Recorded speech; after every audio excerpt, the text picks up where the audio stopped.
Yevhen, 35 years old, journalist, radio host, paramedic. City of Luhansk. All questions were asked in January 2024. Answers provided in Ukrainian. What was your summer like in 2014? What prompted you to leave or stay? The summer of 2014 was very challenging for all of us because a real war began. I was one of the first to leave Luhansk at the end of April. By May 1st, I was already in Kyiv. I don't know how much longer I would have stayed in Luhansk, but after going to film the capture of administrative buildings and the police department, one of the active separatist participants recognized me and pointed me out. After that, they took me and a few others, put us in the Communist Party's bus, and took us for a preventive talk near the Luhansk River. Perhaps it can be called a brief capture. It lasted only half a day. But it was enough for me because they said, if you want to stay here in the city, it's your choice, but we know all your addresses, know the addresses of your friends, know who you are. That way, they gave me a chance to leave. Trains were still running at the time, and there were tickets. I did not expect such a gift from fate. I spent the night at a friend's place, someone unknown to anyone, to avoid being at home, and in the morning, I got on the train, Luhansk, Kyiv. Since then, for almost 10 years, I have not been home. Is there a story of yours or your close ones that you would like to share? What struck you the most? My father was not even 55 years old when he died. He was a doctor. In August 2014, they were in an ambulance picking up wounded people after a mine exploded. After that moment, another mine hit the ambulance. His friend, a prosecutor who went to all these shelling incidents, had his head blown off. My father survived, but he had severe injuries, underwent numerous surgeries, had part of his knee removed, and his leg couldn't bend after that. Despite all efforts, it never healed, and he passed away 2 years later.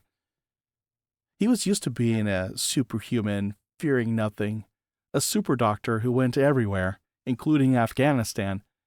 Good physical shape was necessary for examining bodies in the morgue because it was physically demanding and required standing for 5 to 6 hours. After the injury, he was transferred to paperwork, which he couldn't accept. It emotionally shattered him, and he distanced himself from everyone, stopped communicating. The last message with wishes for a safe flight that I received was when I was boarding a plane to Beijing.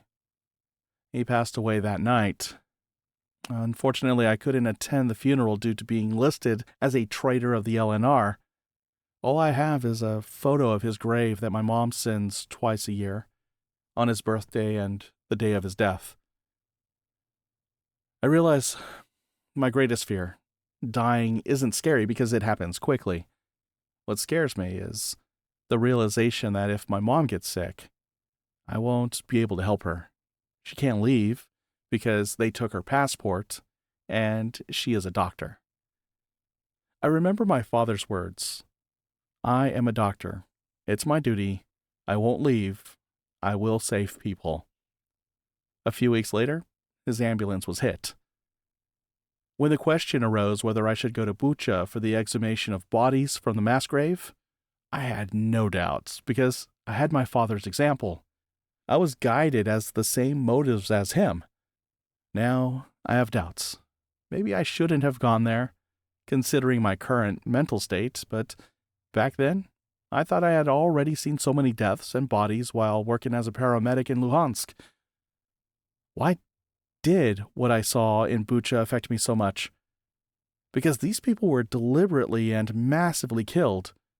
When you unearth 119 bodies, you understand that these people were taken somewhere, told something that they were thinking something in their last moments. Then you look at the lists, nicknames, and you understand that entire families were killed. These aren't deaths you get used to. These are planned killings of civilians. Many judges, prosecutors, and lawyers cooperating with the International Criminal Court explained a lot to me. Now I see how difficult it is to prove genocide. But in the first months after the exhumation, we tried to prove it everywhere because it was evident to us. Now I understand that a proper investigation, adherence to procedure, and time are needed to prove the fact of genocide. But it was the most horrifying thing I've seen. A trench filled with people who were planting their gardens, painting fences, and buying new TVs just a month ago. Then the Russians came and shot them all with Kalashnikovs. How did the year 2014 change your life? I believe this year has changed all of our lives. Everyone either broke down or moved on. Many people who volunteered back then or now, during the full-scale invasion, have died in the war. I could have just been a university lecturer living in Luhansk, continuing to work in the morgue, but I had to move. So I chose a career as a journalist, and I've been working as a journalist and editor for 10 years. If it weren't for 2014, it's unlikely all of this would have happened. I probably wouldn't be known as I am now. I wouldn't have written a book. It's all great, but I haven't been home for almost 10 years. I haven't seen my mom for almost 6 years because she used to come, but now she can't. And it's very difficult. How do you feel about your life now? Do you have any regrets? I think we've all gone crazy. It's the second year of a full-scale invasion, and we simply have no more moral reserves to cope with the situation. On February 24th, 2022, a full-scale invasion of Ukraine by Russia began. What was this day like for you? What were your feelings, and how did you react? A few days before, I had a very bad feeling. Since the beginning of February, I had been sleeping poorly, constantly feeling nauseous, unable to understand what was happening to my body. On February 23rd, my then wife had a planned business trip to Riga. She was on one of the last civilian flights from Boryspil Airport. I attended an event for journalists, returned, had trouble sleeping, drank a bottle of whiskey, woke up at 8 a.m. to find 19 missed calls and numerous messages on my phone. Sirens were wailing outside. I met with my friend Sasha and his wife, and we went to a bar located in the former U.S. consulate building where there was a shelter, food supplies, and it was safer. We formed a team, journalists from Babel, a Ukrainian online media, and employees of the Pink Floyd bar. By then, leaving the country was prohibited, transportation had stopped, so we decided that it would be better to stay together. We arranged a large bunker, brought mattresses, connected a washing machine, and arranged for food deliveries from the capital market. We started cooking for the army, preparing 300 portions of full breakfast and dinner each day, beginning at 7 a.m. We didn't cover lunch because it was still a bar with a smaller kitchen. However, we managed well, and within 2 weeks, we established a system where volunteers would pick up the food. This is how we spent the first month of the war, and I believe it saved us. We were together, had a makeshift editorial office right in the bunker, wrote news, articles, and even interviews, so we knew what was happening. Everyone with us didn't read fake news about Katerynamostova in Obolon, a district in Kiev, and we were always aware of the actual events. I miss those times a bit because it was cool. There was no quarrel, despite the fact that we were strangers from different spheres in a confined space. We helped each other and others. We delivered dog and cat food around Kyiv, and groceries to elderly people whose relatives had left Kyiv. Were you forced to leave Ukraine, perhaps temporarily? If not, proceed to the next question. If yes, share your experience abroad. Were you in one country the whole time? Did you move to several countries? Did you have to learn a new language, adapt to a new profession, etc.? Where are you now? Do you plan to return to Ukraine when the military actions end? No, and didn't even plan to. And even if I could, I wouldn't have gone. What motivated you to stay in Ukraine? How were these 2 years of full-scale Russian invasion in Ukraine for you? What is your current emotional state? I fled once in 2014, so I decided that if a major war starts, there's nowhere to escape because I'm tired of running. Maybe it was fatalism, which many people here now have. But how can you leave Ukraine? It's like your child is sick and dying and you abandon them. It's not possible. So I stayed and will stay. My mental state is poor, like everyone here. The shingles rustle, the roof is slowly sliding off. In reality, I really want the war to end. I don't even know what I would do after. Maybe I just want to go into the forest and live there in a hut. Everyone is very tired, but what to do? Currently, I work as a creative director of a holding company, one of whose projects is Memorial.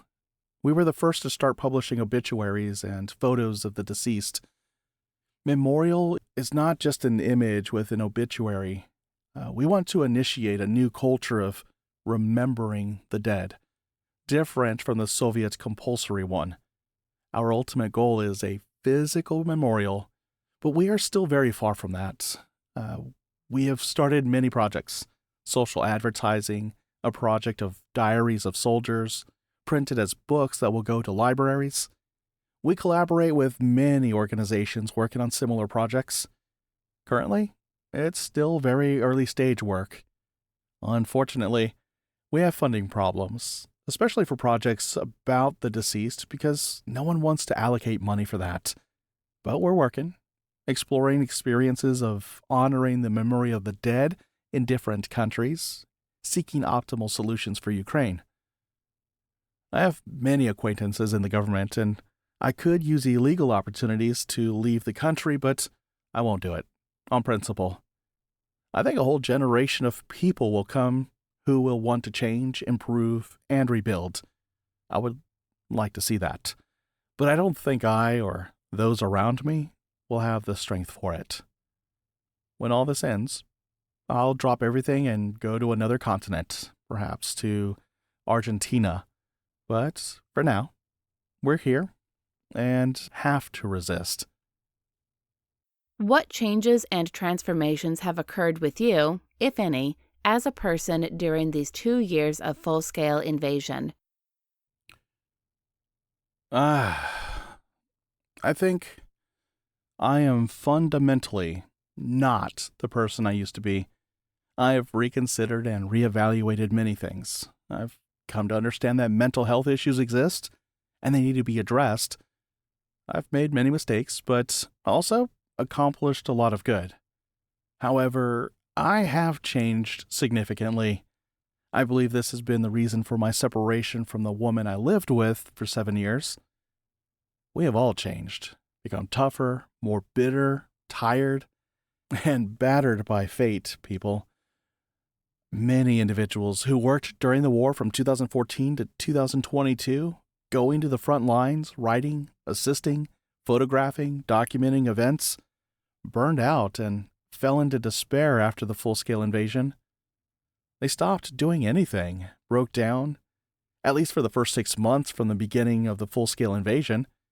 Many people just went to Western Ukraine, worked in volunteer centers, but didn't want to directly face the war. Since 2014, we did a lot. Highlighted issues in the frontline territories, told stories about the generation of children born and raised in wartime, supported schools, collected and delivered humanitarian aid to the Donbas. But on February 24, 2022, it became indifferent to me what was happening in the Donbas. For instance, I got a concussion at one of the checkpoints in the Donetsk region while shooting a story.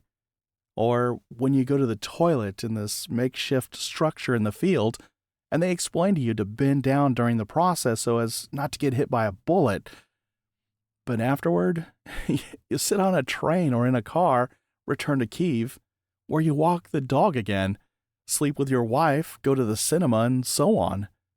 And until the next trip, you didn't even think that now someone is sitting there, someone they're shooting at, even for someone like me from there. But since February 24, 2022, when you saw the videos from Mariupol, when you visited Bucha and Izium, everything that happened before became completely irrelevant. Firstly, and secondly, you no longer have safe zones.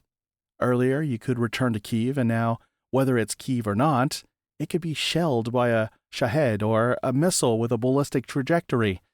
Adding to that, the unstable financial situation, unstable political situation, corruption, constant threat of being sent to war due to disrupted mobilization plans, etc. All of this doesn't contribute to mental well-being at all. Especially when you've been living in all of this for 2 years with no opportunity to breathe and no hope. I stopped buying new things. I can sleep in guest room in clothes worn all day. It doesn't matter to me. A pile of things that used to be important now means nothing. Means nothing. You try to plan something, and then there's an artillery bombardment of Kyiv that lasts for hours, canceling all your plans. Social connections are minimized. I see what's happening with my friends. They try to get into the army, even with not very good health, feel guilty for not doing it earlier. Although they did a lot, bought drones, organized significant fundraisers, no one wants to live anymore. The taste of life is gone. To sum it up, we all here understand that we're screwed. There's no hope, and all we do is wait to be killed. That's it. Meanwhile, closing tasks that pile up on you every day. So, no planning, no dreams, and no fantasies. I didn't recognize psychologists throughout my life. I had some experience with a few, but it didn't bring any results. If you could go back to 2014, would you do anything differently? Yes, I think I would. We discussed it several times with friends who were on Maidan. At that time, we believed that we should act softly from a position of common sense, talk to anti-Maidan activists, explain that we are one country, prove that Russia will betray us, and it's not worth siding with them. But now, I understand that it was all in vain. There was no one to explain to. Force should have been applied. Deploying a detachment of soldiers and dispersing the entire crowd near the SBU, arresting these people, and none of this would have happened. That's what I think now. Back then, we even came up with a formation called the Third Path. Why the third? Because we were against the war. Maybe you remember. One day there was a huge anti-war rally where we tried to sway separatists to our side through persuasion. But now, I understand that they would only understand the language of weapons and force. Do you plan your future? If yes, for what term? How do you envision the future of Ukraine? I've planned my future. I'll mobilize and join the army. Before that, I didn't have any planning beyond a few days. Considering all the shelling and rockets, planning is quite challenging. But I've already made the decision. Now, I'm going through the final medical examination, and my unit is already waiting for me. At the time of recording this story, Yevhen has joined the Ukrainian military.